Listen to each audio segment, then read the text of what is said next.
Very warmly welcome to UCL staff, students and colleagues, and to our external guests. My job is very simple tonight. I'm going to tell you how tonight works. I'm then going to introduce a few of our colleagues who will give Alan a proper introduction.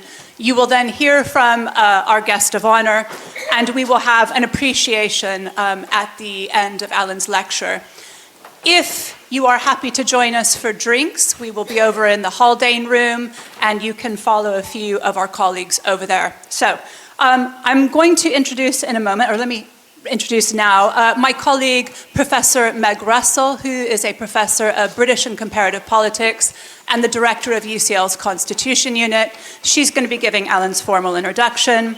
And tonight, the appreciation is by Professor Anand Menon, who is the Director of UK and a Changing Europe.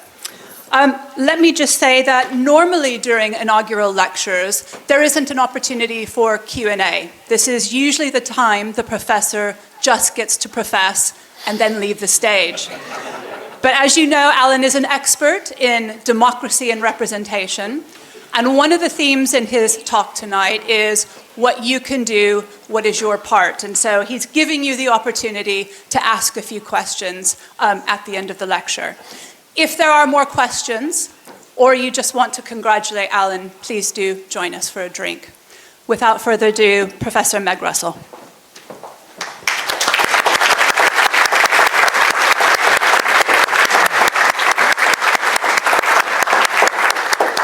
Hello and welcome from me. I hope you can hear me without too much echo. I couldn't be more delighted than to be here tonight to introduce to you Professor Alan Renwick.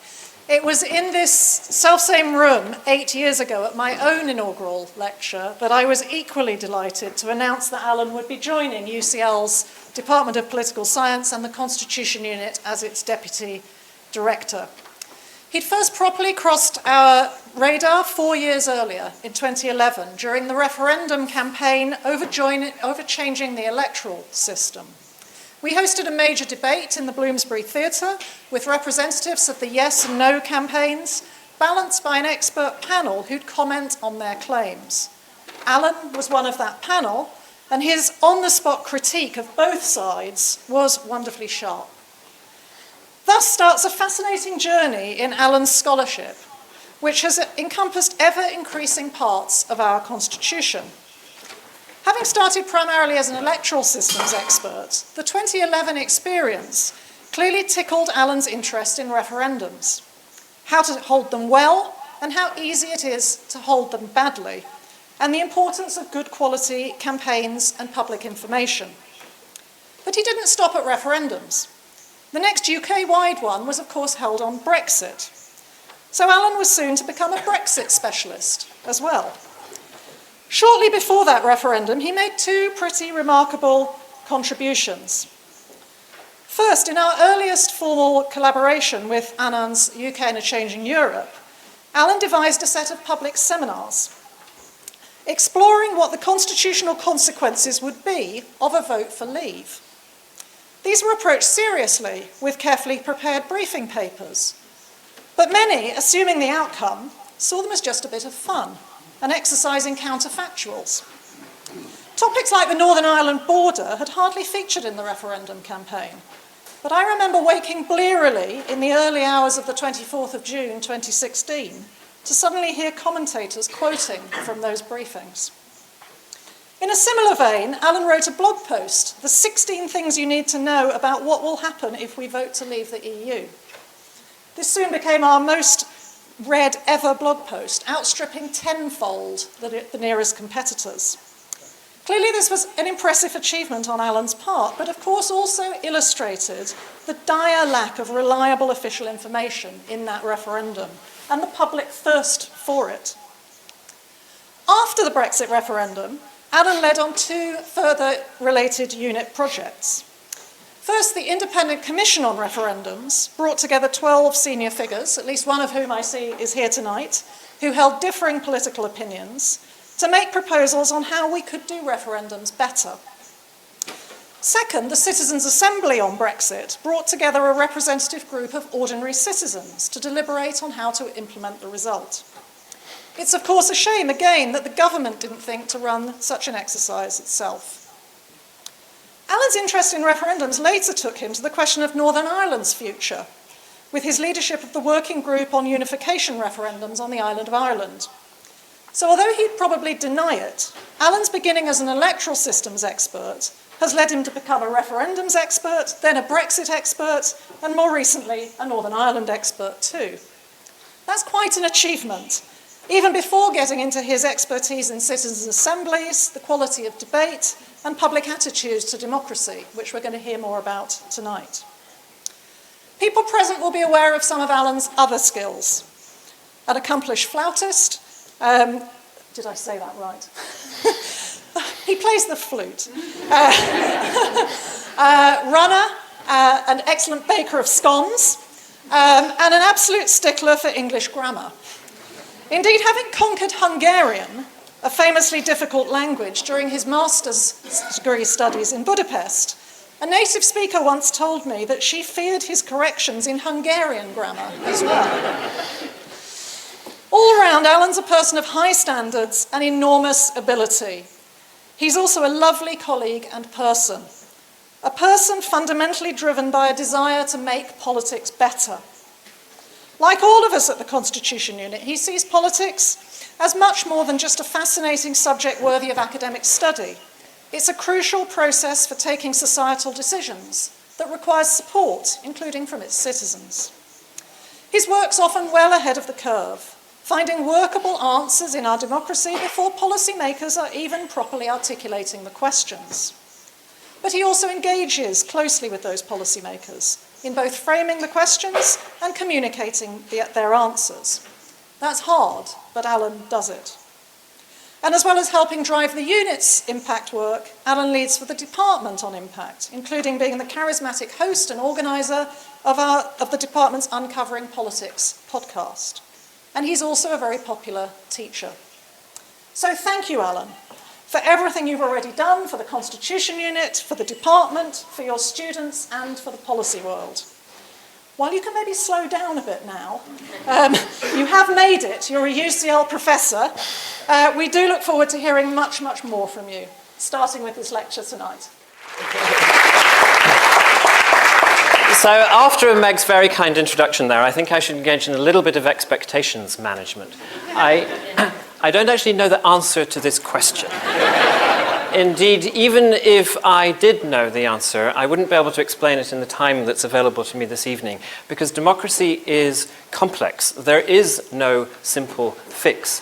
Indeed, one of the problems in our democratic system is that too often we are offered overly simplistic solutions to complex policy challenges, and we as members of the public are often too inclined to accept and be seduced by those overly simplistic suggestions. So what I want to do this evening is not give you an answer to the question, not to suggest that there is a single answer to this question, but rather to encourage discussion of a range of options, some of which I think offer real promise. And that promise is not to make things perfect, that isn't possible, but rather it is to nudge our democracy gradually and incrementally in the direction of something that hopefully is a bit better. Before I start, I'd like to emphasize that insofar as I do have useful things to say this evening, that is not as a result of my work alone. Most concretely, and as you've already seen, I have worked with many co-authors. If I can move the slides, but I can't. A little further technical issue here. There we go. I have worked with many co-authors over the years, wonderful co-authors, here at UCL and also more widely. The Constitution Unit and the wider UCL Department of Political Science is a joyful and inspirational place to work. And that is in significant part because of the fantastic people who make up these institutions, superbly led by Meg Russell, by Jennifer Hudson, and by Ben Lauderdale, our head of department. I work, of course, with many other people as well in academia, not least Anand Menon, whom we will be hearing from later, whose leadership of UK in a Changing Europe has done so much to demonstrate the practical value of social science research. I work with many funders who have made much of my work possible. And I talk a lot with people in the policy world as well, with politicians, civil servants, campaigners, activists, for a range of different issues. I learn a great deal from all of my conversations with them. I hope sometimes they learn something from me and maybe even change what they do as a result occasionally. So it's great to see so many of these people here this evening. And I want especially to mention the Minister for the Constitution, Alex Burghardt, who I know has a very busy schedule but has been able to join us this evening. We're also joined by some people who've been part of my journey from before I came to UCL, including colleagues from New College, Oxford, where I wrote my first book as a postdoc, my DPhil supervisor, Stephen Whitefield, and my other supervisor, Ian McLean, was due to be coming, but last time I heard was stuck on a bus. Ian, have you made it? Not quite yet. Hopefully Ian will make it later. My MPhil supervisor and long-term mentor, Nigel Bowles, I can't see him now, but he is here as well. As I think also, though I haven't quite seen him yet, is my undergraduate politics tutor at Merton College, David Leopold. David, are you here? David, fantastic, right in the middle. Too easy to miss. Some of my students, past and present, from UCL, from Reading and from Oxford are here. I have again learnt a great deal from all of my students, and some have become very wonderful friends. And indeed, some of my student friends from Oxford days, from the Central European University, and friends from years since are here as well. And all of you mean a great deal to me. As some of you know, I grew up about as far from UCL as it's possible to get on this island without falling off, in Wick, up there. Here are some pictures of the town that I took at some point in the late 1980s. This was our house. So it is particularly thrilling and amazing that two of my school teachers have been able to make the journey all the way down here to join us this evening. Alma Johnston taught me speech making and debating, along with Ishbal McBoyle, who I know will be watching the video of this lecture. They drove us the length and breadth of Scotland in order to take part in competitions. So indeed, we have a picture of us after one of these competitions in 1993.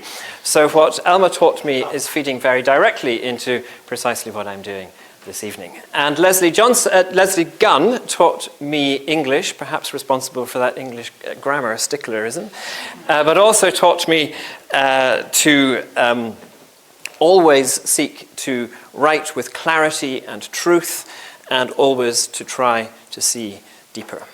We're also joined by one of my school friends, John Banks. Can I see John? John's right there in the middle as well. John and I first met outside the Wick High School physics hut, for yes, there was such a thing, in, I think, September 1989, and became very great friends. The first politician I ever met was my local MP, Robert McLennan. That occasion was also captured for posterity in the local newspaper. Bob became a wonderful mentor. I worked in his office for a month in London before going to university, and we continued to have conversations often about the state of politics in the years subsequently. Bob sadly died in 2020, but it is a real joy that Helen McLennan, who looked after me during that month when I was staying in their home in London, who made the most extraordinary chocolate brownies, and who is in her own right a person of very great political insight, joins us this evening. What's coming next? The big question. Before we get to the big question, my family. So I was just thinking there was something coming.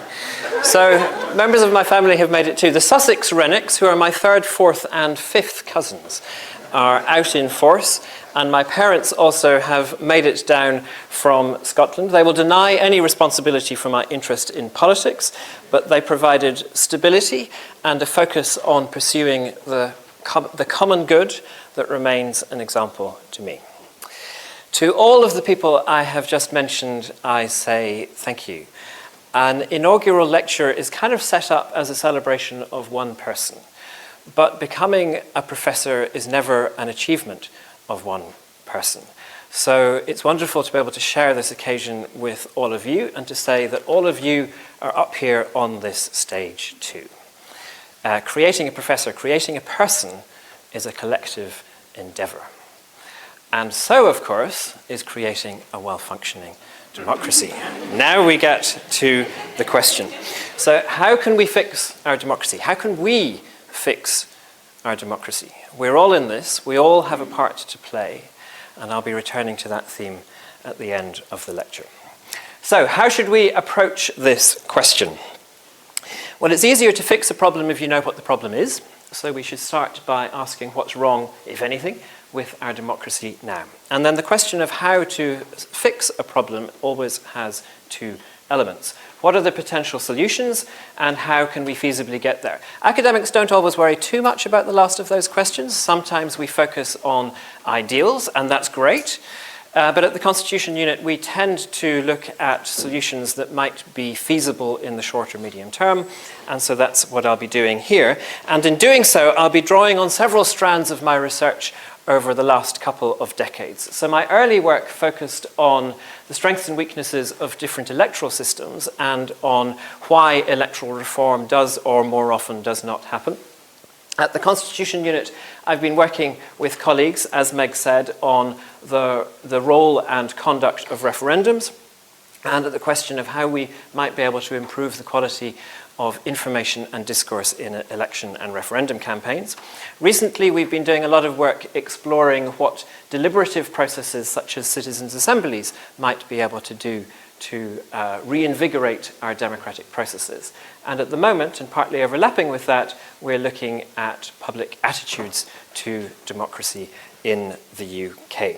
Some of you will be aware that my very earliest work looked at the choice of democratic institutions during transition from communism in Hungary, Czechoslovakia, and Poland. I won't be drawing on that work directly here, but it laid foundations for everything that I've done subsequently. And it has also given me particular perspective both on democratic hope and on the dangers of democratic backsliding. So, starting with the first question, what can we say about problems facing our democracy now? And I should say I'm going to be focusing on democracy in the UK, though of course many other democracies face similar problems. Well, one very clear point is that the public in the UK are unhappy with the state of their democracy. In a survey that we conducted in the summer of last year, we asked which of these statements best describes your opinion on the present state of governing the UK. And you can see the great majority of people thought the system could be improved quite a lot, or that it needed a great deal of improvement. And I should say this is coming from research jointly with Meg and James Cleaver, who's right up at the back, and with Ben Lauderdale, who did all the number crunching on the graphs that I'm going to show you, so particular thanks to Ben. In the Citizens' Assembly on Democracy in the UK, which we ran in 2021, we asked the members to come up with a word that summed up their feelings about how democracy is working in the UK today. And you can see frustrated, concerned, dissatisfied, disappointed, disgusted. Hopeful is in there too, but overwhelmingly negative. Going back to the survey, trust in politicians is very low. Trust is in orange on the left, distrust is in pink on the right. The majority of people, the 52% in pink there, said that politicians tend to follow lower ethical standards than ordinary citizens. We asked about a range of different reforms to the system that might improve it. The one that was most popular, that came top, was that politicians should speak more honestly. People in the UK are fed up with the state of our political discourse, which they see as deeply dishonest, and that is a theme that I shall return to. And these are patterns that many other researchers have found as well. Now, public perceptions of democracy matter. They matter in themselves, in a democracy, we should care about what people think. That should be an important driver. And they also matter because they influence how well democracy works. If people feel disillusioned, they're less likely to take part, so their voices won't be heard. Or they may take part, but they may be less attentive, they may take a more cynical view, in which case they may be more susceptible to populist appeals, which ultimately may not serve their interests and may harm the interests of particularly vulnerable minorities. And a less attentive, more cynical public incentivizes politicians of all stripes to adopt strategies of disinformation and polarization. So these perceptions matter. At the same time, they're not all important. We might sometimes think that the public have an incomplete or misguided view of what makes democracy work. So we should also care about what we as analysts think about the democratic system. So in the interest of time, and at the risk of trampling over centuries of deep political thought, let me simply assert that a well-functioning democracy is one in which political authority derives from the wishes of the public, power is exercised in the interests of the public, and each person matters equally, such that the distribution of well-being is crucial and the vital interests of every one of us require protection. We might sum that up by saying democracy is rule by and for all the people. So, how are we doing on that score? Well, rule by the people is partly a matter of participation. And participation in our democratic processes is both low and unequal. Many people don't take part at all. And some groups, particularly the young and the disadvantaged, take part less than others. Or people may take part, but might not engage terribly much with the issues that are at stake. And many people they vote, but they don't take part in many of the other kinds of democratic activities that may be important. Low participation is less of a problem if representation is working well. And in some ways, so-called descriptive representation, particularly of women and minorities, has been improving over recent decades. But that situation, that picture is still far from perfect, and on other bases, representation has been getting worse, notably representation of people without a university degree. And if we think of another form of representation, whether people feel represented by their representatives, then that, as we've already seen, is very low. So, moving on then to rule for the people, well, that is partly simply a matter of does the system deliver for all the people? And here we find multiple failings. Specific policy initiatives are sometimes grossly misjudged. If you read Ian Dunt's new book, which I strongly recommend, How Westminster Works and Why It Doesn't, you'll be familiar with the example of the partial privatisation of the probation service under Chris Grayling. Sometimes the system fails to deliver policies that would clearly be beneficial. Another recent book, Paul Johnson's Follow the Money, How Much Does Britain Cost?, launched recently here in the UCL Policy Lab, shows that there are policies that would clearly increase growth, reduce inequality, and speed up climate action that are not adopted, not because there's any doubt as to whether they would work, but simply because the politics is too difficult. Think, for example, of the funding of social care, or the rebasing of council tax, or well-designed carbon taxes. Sometimes we face enormous future challenges and fail to do enough about them. Think again of climate change, or the governance of AI, or pandemic preparation. And sometimes the system fails to deliver for everyone equally. Discrimination against women and against minorities of many kinds remains great. Looking under the bonnet, achieving delivery is partly a matter of structures of power. Achieving rule for all is partly a matter of structures of power. And here we need a balance. On the one hand, we need governments that can act in pursuit of the public interest. To use some recent political rhetoric, governments need to be able to get things done. And that can be very hard, particularly when multiple vested interests are pushing against change. But on the other hand, and for three reasons, governments need to be subject to checks and balances. First, excessive concentration of power creates dangers of corruption. Second, pure majority rule is inadequate to protect the full diversity of interests. And third, scrutiny by a wide range of different people, if done well, can improve the quality of decision-making and help avoid unintended consequences.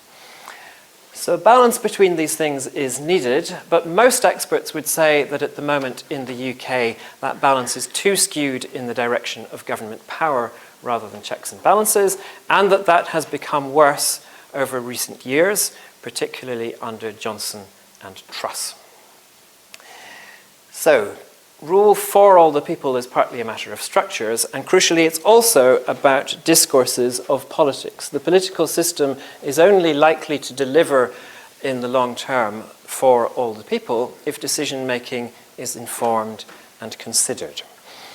But the discourse of our politics is grim. Lies, such as this and this, are far too common. Beyond outright lying, those in power, as well as campaigners and commentators, often spin heavily or fail to answer the question, leaving the public feeling disrespected and used. And I think sometimes those within the Westminster Village make a distinction between lying, which is not allowed, and spinning, which is fair game. But the public do not make that distinction. They see it all as dishonest, and they're fed up with all of it. And problems around misinformation are only likely to get worse as the AI revolution really kicks in.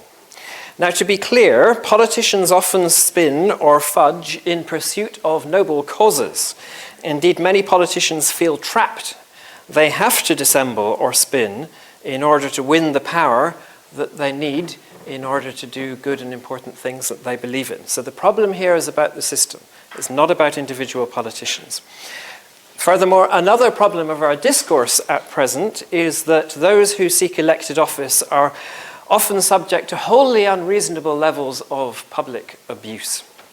And that, combined with the need to spin, the unsociable working hours and so on, dissuades many fantastic people from becoming politicians, which is another weakness in our democracy at present. And also under the discourse heading, I should mention polarization, which is too high on many issues. Too often we fail to listen, fail to respect other views, and fail to seek a shared way forward. So, there are many problems, and I haven't even covered all of them. What then can we do?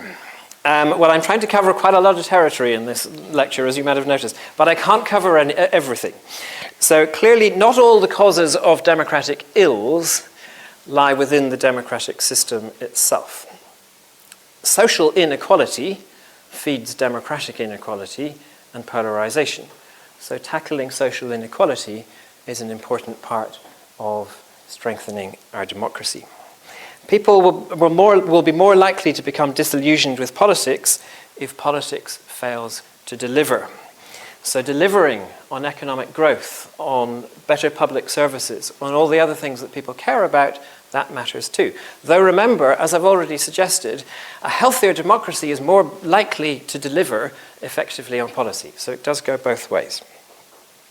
Focusing in on the democratic system itself, there are many aspects of the system where there are important debates about the role and the functioning of the courts, parliament, civil service, watchdogs, and so on. Also, there are debates about decentralization. Today, we have in the news the question of the funding of politics. There are experts in the room on all of these issues. I will leave them, at least for this evening, to all of you.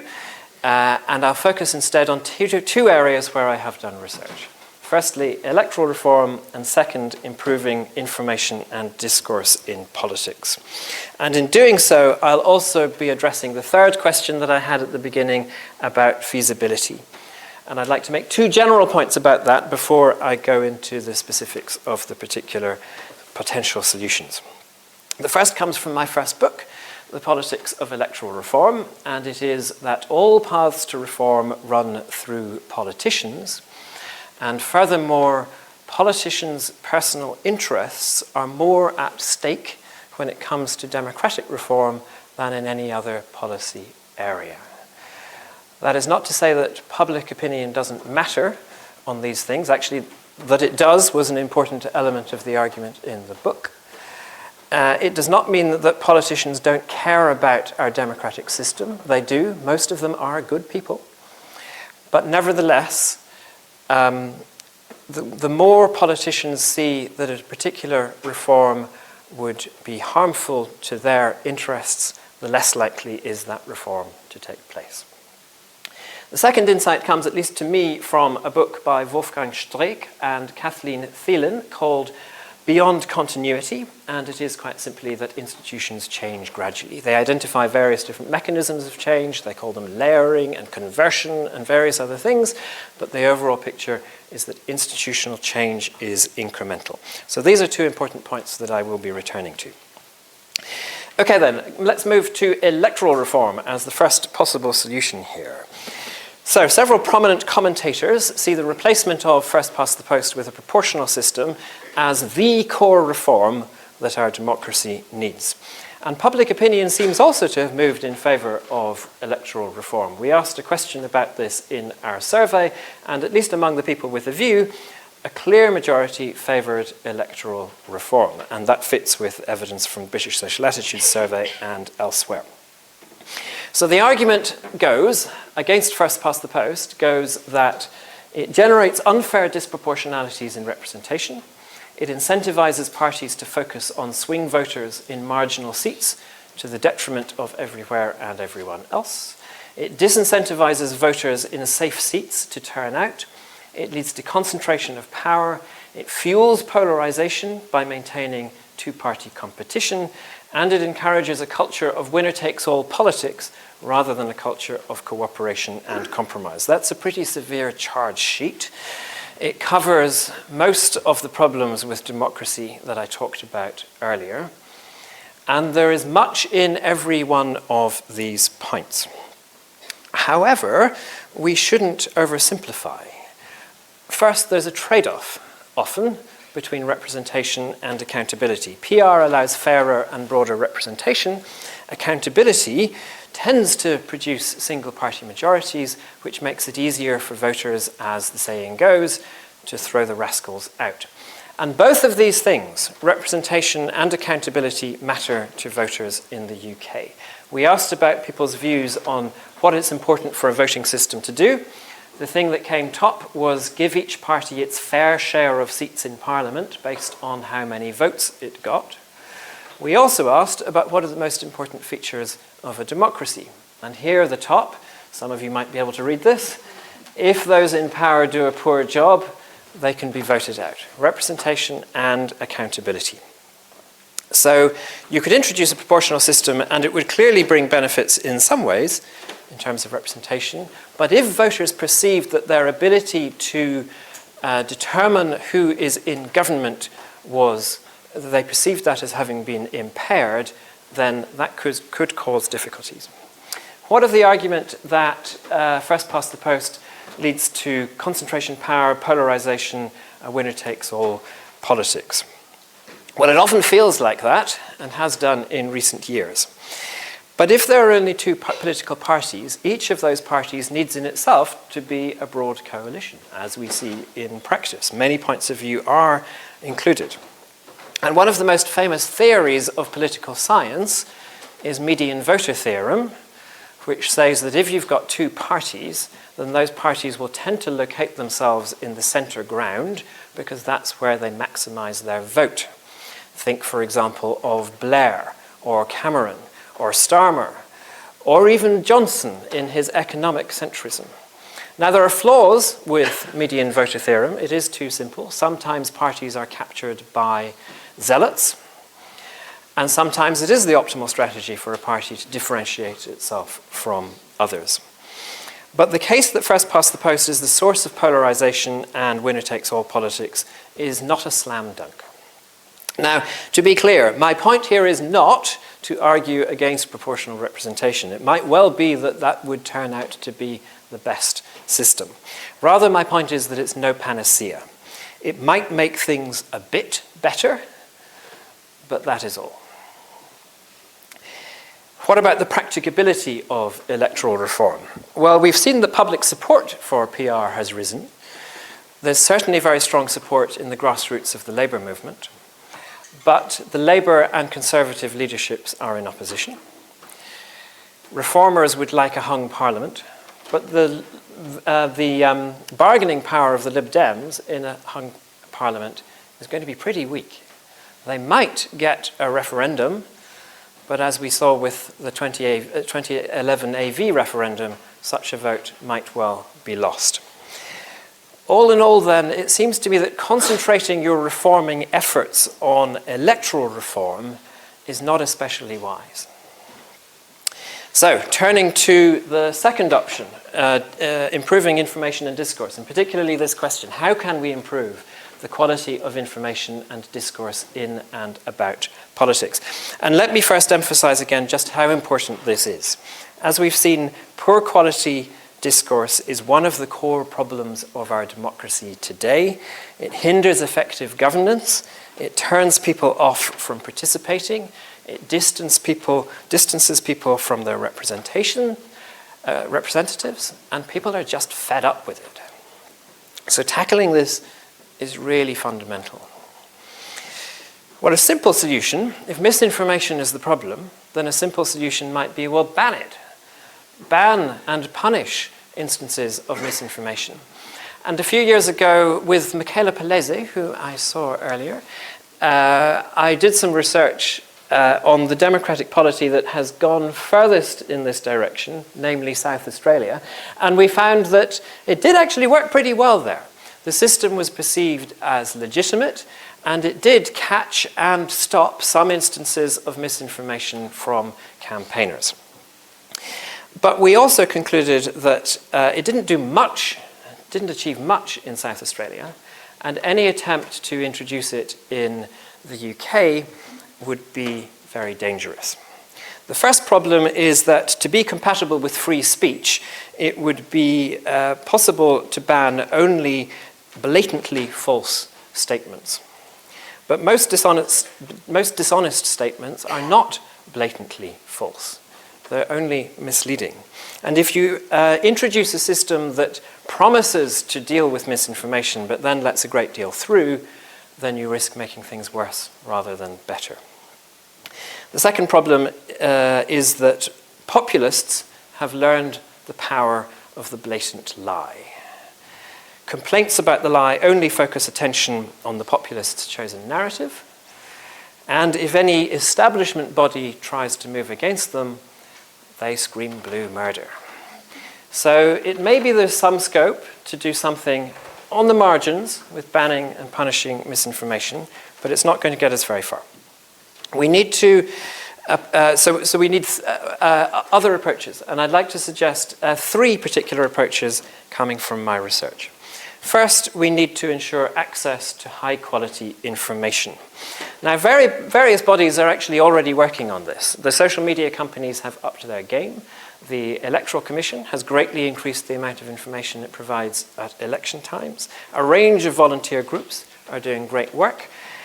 And some media outlets have brought fact-checking more into the centre of their coverage.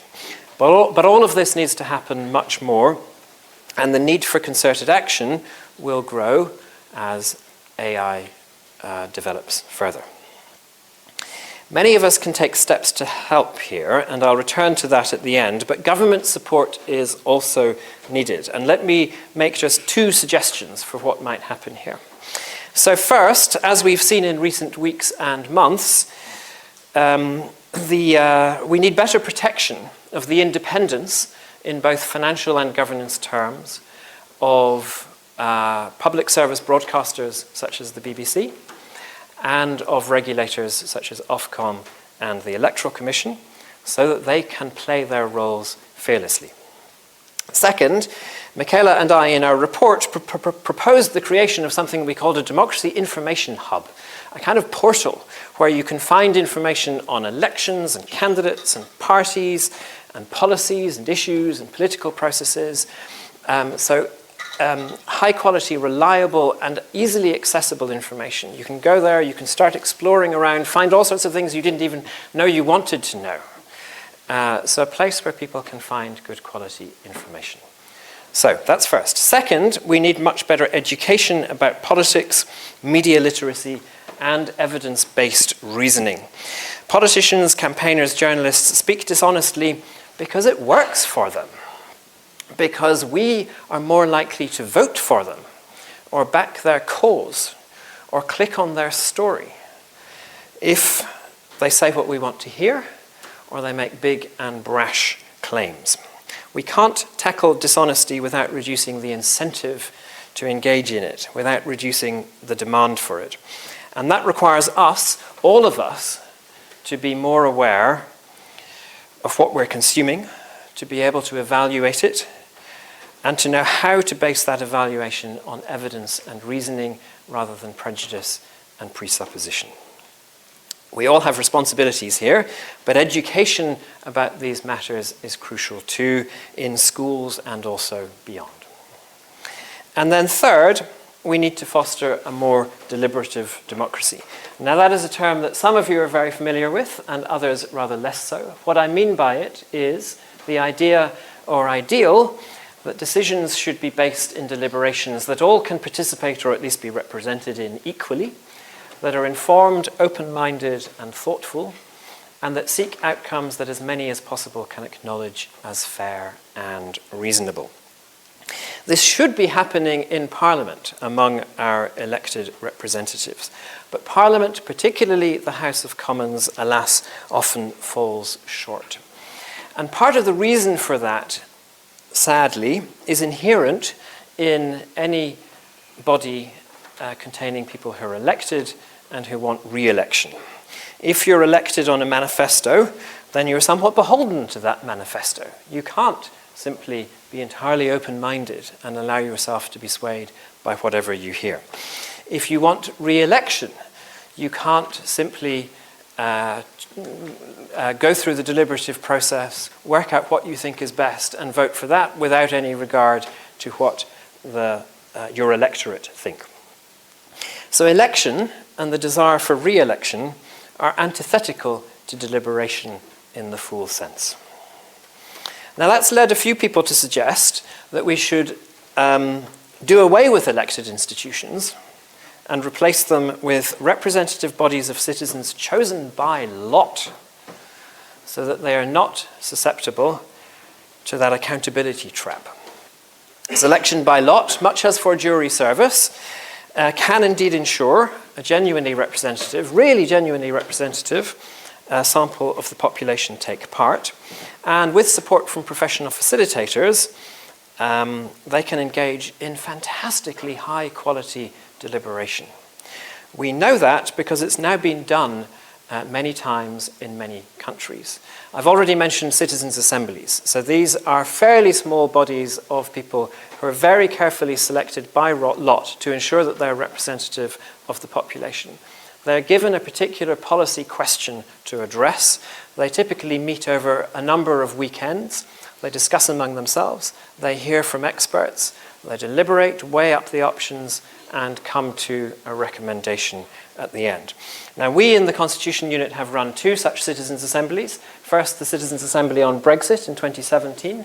There are some of the members. There is Sarah Allen, who led the process. There is Anand, being an expert witness.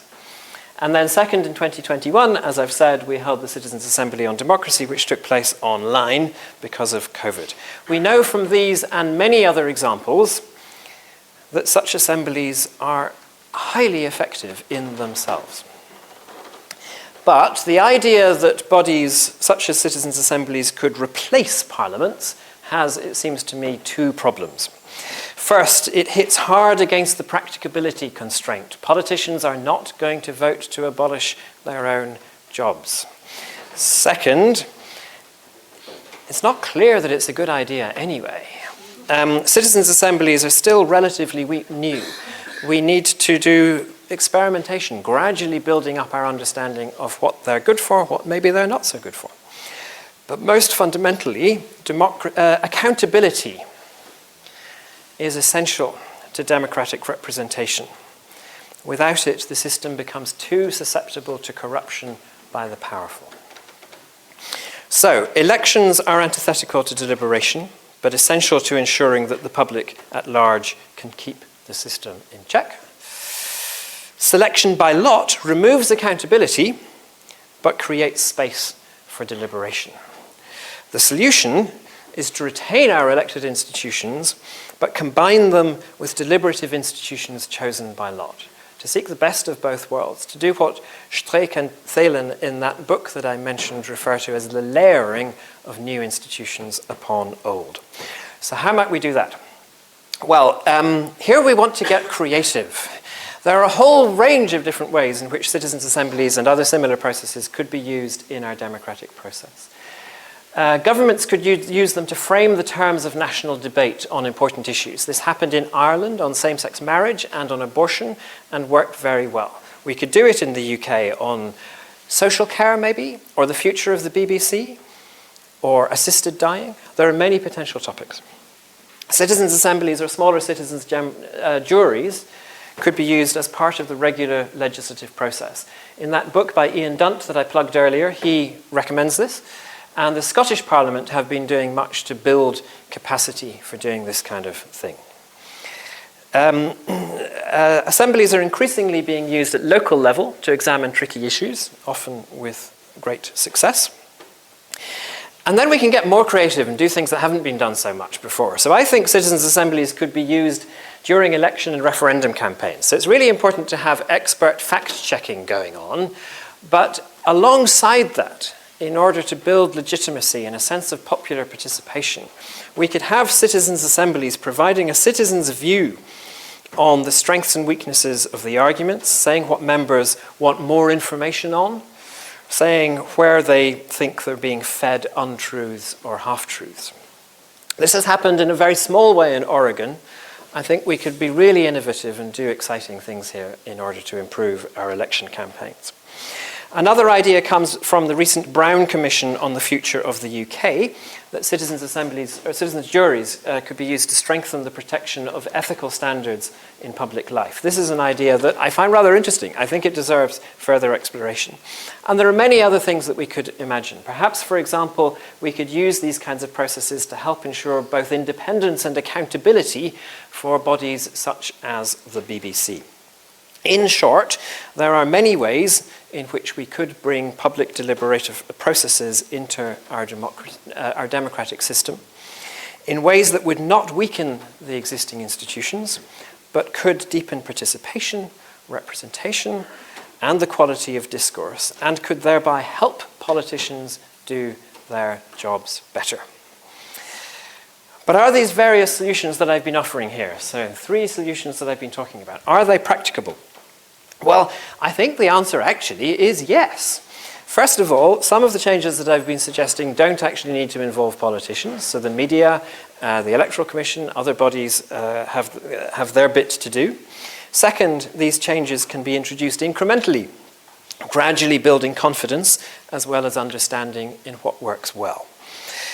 Third, now this one's a bit more complicated, so achieving the full potential of such reforms does require buy-in from politicians, which is sometimes the tricky bit. It does require government support. For example, citizens' assemblies are more likely to be effective if policymakers pick them up and take their recommendations seriously. But none of these reforms that I've suggested in any way endanger the interests of politicians in the ways that electoral reform does. Populist politicians might not like these kinds of reforms because populists thrive on false simplicity. But why would politicians who believe in democracy by and for all the people object to these reforms? Such politicians will gain from these reforms in terms of their own electoral prospects, but also in terms of their ability to deliver the good outcomes that they believe in, and in terms of their job satisfaction. Of course, there are legitimate fears and doubts. None of this would be easy, but it seems to me that there are no fundamental barriers here. These things can be done. So, time to conclude. Slightly more than time to conclude, actually. How can we fix our democracy? How can we fix our democracy? Well, as I've said, there are no simple solutions, but many of you here in the room are involved in some way or other in the policy-making process. I hope I've given you some ideas to work on a bit. So improve access to high-quality information, improve education on politics, media literacy, and evidence-based reasoning, and get creative in using citizens' assemblies and other deliberative processes. Some of us here in the room are researchers, so we can be working with policymakers to develop these ideas further and test them thoroughly. Some of us are educators.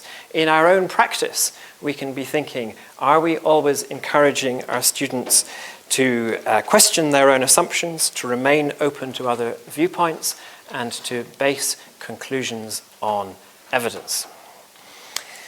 And finally, and most importantly, all of us here are citizens. As we've seen, many of the problems arise because we're just not very engaged. And it's frustrating to get engaged in politics because so much of politics is so off-putting. But we're in a vicious circle. The more we disengaged, the more the bad people win, the more the good people need to play games in order to win us back, the more we find the process off-putting, and the more we disengage still further. If we engage just a little more, if, above all, we avoid the cynicism trap, if that is, we avoid the thought that they're all the same, and rather we differentiate and we reward those politicians who are a bit more honest and reasonable, then we can start to shift the incentive structure and turn the vicious circle into a virtuous circle. It's not easy. It will always be frustrating, but we can make a difference. We should have democratic hope, and now is the best time to begin. Thank you very much.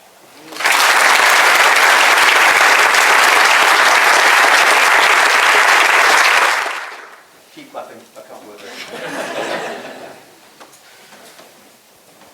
Alan, bravo. Can you hear at the back? If ever I'd had a colleague who was one of those people who, as they say, wear profound learning lightly, that colleague was Alan. And I mean three things by that. Firstly, I mean the obvious that we've just heard, that we heard in what Meg said, the sheer breadth and depth of his learning. Other academics here, like me, I imagine, felt that sinking feeling where he flicked through 8 pages of slides of all the books he's written and felt like failures. But Alan knows his stuff, first and foremost. But secondly, he brings with that learning a clarity of thought and expression that makes it a pleasure both to listen to him, as we've heard tonight, and to read him. Leslie Gunn, I don't know who you are. I look forward to having a drink with you later, but you did your job brilliantly. You have created someone who writes like an angel. Congratulations. And thirdly, and more broadly, the ability to bring that all together and just to communicate. I was privileged enough to be able to watch Alan when he chaired the Citizens' Assembly on Brexit way back in 2017. It's all a blur now. And he brought that knowledge to that room and used it to inform a room full of perfectly ordinary citizens in an engaging, engaged, and just wonderful manner. He is a lesson to all of us as to how scholars should act, what scholars can do if they put their minds to it. Now, it's traditional, I think, to ask a couple of questions in this role of appreciator. So you got me thinking in your lecture, so I had to rewrite all my notes, which was slightly annoying. But 3 thoughts struck me. And you don't have to answer these directly now. I mean, this is your day, so if you want to ignore them, that's absolutely fine. I mean, the first is you talked about the challenges of climate change, of pandemic preparation, of dealing with AI. We could, I suppose, add the problem of social care to that. And your lecture was very much about the here and now, but the one thing that unites those issues, I think, is their long term. how do we create not just a politics that works for now, but a politics that is increasingly called upon to put forward stable policy solutions for challenges that are going to last way beyond 1 or 2 parliaments and which will require our politicians to work together? That strikes me as one of the big issues for our time. Secondly, and talking about citizens' assemblies, I suppose my question is, are we too polarised for them to work here? We live in a very polarised society. I don't imagine many people here have hot-footed it over from the Emmanuel Centre and the National Conservatism Conference, but it's going on. Are we too divided as a society? Are there ways around it? Are there things we need to be careful of in a society like this? And thirdly, I suppose, and this is something you ended with, it would be great if you could say more about what the role of the academic should be in this world. Yep, we can help inform policy with our research. Yep, we can teach our students. Is there more we could and should be doing? How engaged should academics be? What are the pitfalls involved in that? The one bit of advice I know you're not going to take is Meg's advice to slow down. But I just wanted to say that it's been an absolute delight working for you over these last few years, and I'm very, very much looking forward to working with you very much more in the future. Congratulations, Alan.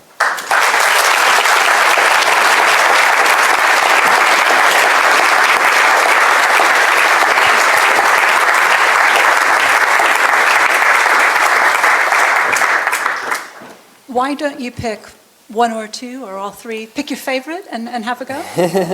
They're all great questions. How should we... And thank you, Anand. It's been so wonderful working with Anand as well for these years. Anand turns up at our citizens' assemblies on all sorts of different subjects and is very happy to be told, okay, you're going to have to be the expert on this, Anand.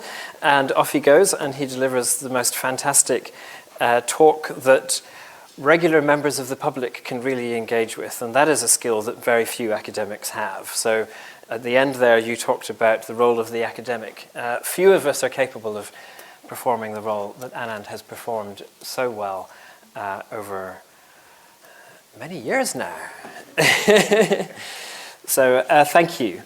You asked, how do we create politics for stable policy solutions? So of course many people would say, well, the solution is to have a proportional electoral system because then you don't have such alternation in power between elections.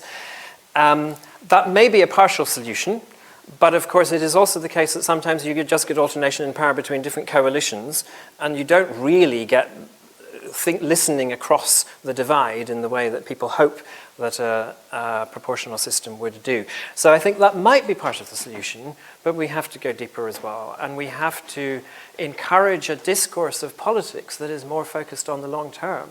So I guess the big theme of the talk there is that just doing these kind of surface level institutional changes might get us a bit of a way, but it's not going to get us all the way unless we really tackle the underlying structures of discourse in our system. And I think we can nudge in that direction with the things that I've been talking about, but it's hard.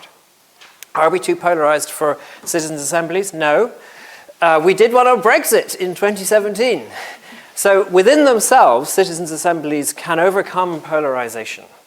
It's not a problem if you have fantastic facilitators like Sarah, who know how to bring people together and get people listening to each other and engaging with each other.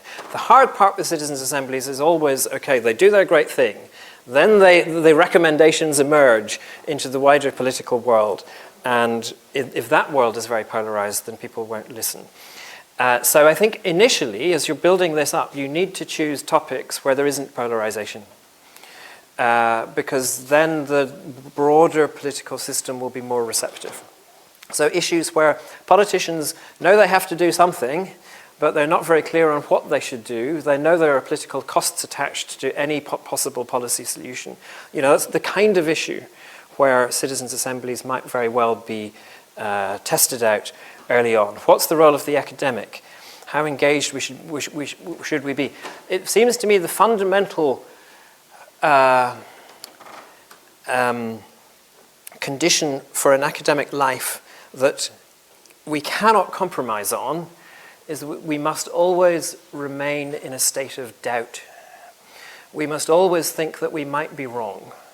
And that's difficult to combine with campaigning for things, Because if you're a campaigner, you need to say, okay, this is what we believe in, off we go.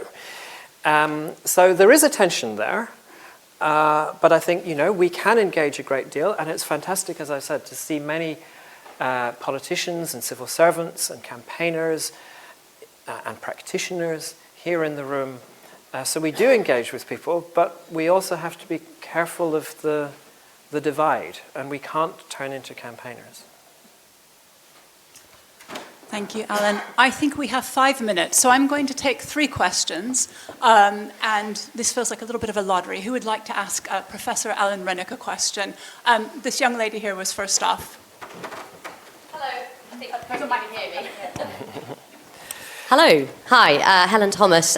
Probably shouldn't have stood up because Alan, I'm one of your former students, and I've just been from what I now, some of my other tutors are in the room as well, so this is extremely frightening. But I really enjoyed that, found it very interesting, have a similar optimism to yourself, but I want to pick up on polarisation, because I think that when we move, if we were to move forward in time and we get to the Alan Renwick retirement lecture, not many years from now, we'll look back on this period and we will say, goodness, we're in the midst of a technological revolution, which probably means that we'll be doing it in the metaverse. But we had that. We had a banking crisis. We had a schism with our closest trading partner. We had a once-in-a-century pandemic, etc., etc. What I find frustrating in this question of polarisation is, wouldn't you expect people to be angry? These are massive issues individually, cumulatively even more so. And when things are difficult, it is hard to have that well-informed debate that you're talking about. So my question to you is, to answer your how can we fix our democracy and your excellent 3 solutions, isn't there a first step which is accept the polarisation, because otherwise you fall into the cynicism trap and think nothing can be done? Thank you. Okay. There was a young lady also in the back in the red shirt. Hi, Alan. I think you know what I'm going to ask. £10 if you can guess it before I do. This is fantastic and amazing to see such a packed room talking about democracy. It's really a testament to you. So my counter-argument to your point about PR is just about context, really. So you talked about polarisation, you talked about the moment that we're in, and you also touched in looking at the survey results on the fact that people talked about this is all, politicians are all the same. We've had the rise of Tina, there is no alternative. And I would argue that a lot of that comes from a very truncated electoral system, binary politics, winner takes all. And whilst accepting and knowing in my day-to-day work all of the obstacles of getting that achieved, I think if you'd asked people 5 years ago, will the Labour Party membership ever vote for PR, they would have said no. So my point about this is also about the fact that in 2015 we had 12% of people vote for UKIP, and then a few years, and they got 1 seat, and a few years later we had the Brexit referendum. I think you can't look at changes to the electoral system without looking at the context that we're sitting in.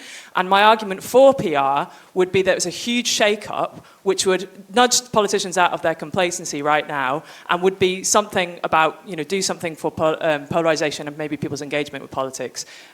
Would you agree with that to some degree? Maybe from this side of the room. Question over here. Gentleman right here in the middle. Yes, sorry. Was there ever a time in your eyes that democracy was less broken, and is there something to glean from then? Wow. These are great questions. So, to start with Sam's question, I do know half the people in this audience, more than half of it. So, to start with Sam's very insightful question, was there ever a better time?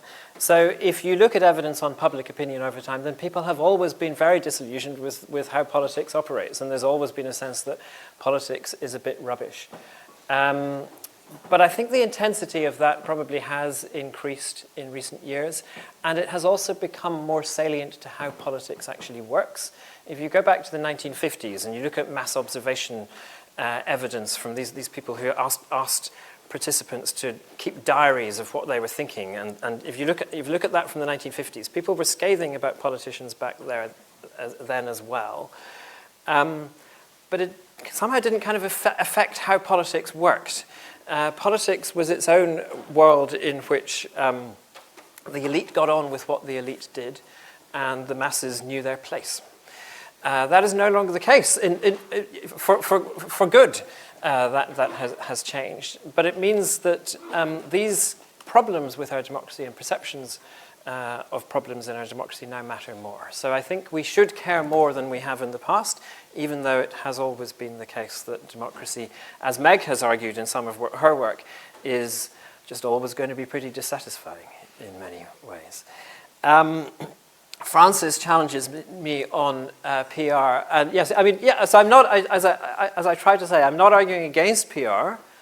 I just think there's a more balanced debate about PR than is often suggested.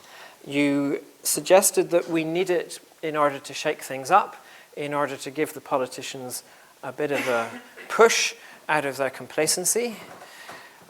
But that's not an argument that's going to persuade the politicians.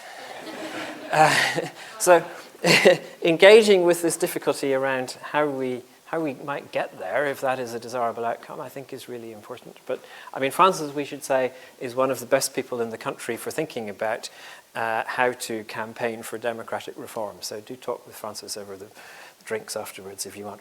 And Helen, so great question from Helen as well. I taught Helen in 2001, something like that. Shows just how old I am. So polarization, should we just accept polarization? Well, so it's important that people are angry, and anger is an entirely legitimate emotion in politics. So we shouldn't, I'm not suggesting that somehow we turn all of politics into an academic seminar in which everyone just doesn't have emotions anymore. We need emotions in politics, and anger is often a very important driver for what happens in politics. But if we actually want to kind of then make progress on things, then we need to find ways in which decision-making processes can deal with that anger and can deal with that polarization and can come up with something good out to the other end. And that is what I hope the sorts of things that I've been talking about might help with. Alan started off this lecture by giving a very warm recognition of thanks to all of those, many in this room, who have joined him on this journey to professorship. And I think it's wonderful to be here with you, and I know everybody's here to celebrate your journey, Alan. To close this lecture, I think what we want to do is just put that back now to Alan and recognize that a UCL professorship is an outstanding achievement, and it comes from support from people in the room, but it comes down to your bloody hard work. And Meg has got it right. He's not going to slow down, and you're right as well. Alan is one of the hardest working people I know, but he combines that with his brilliant intellect, his utter collegiality, and his commitment to doing good. And for us, it's a treat to be here tonight, and so we want to end by thanking Professor Alan Renwick.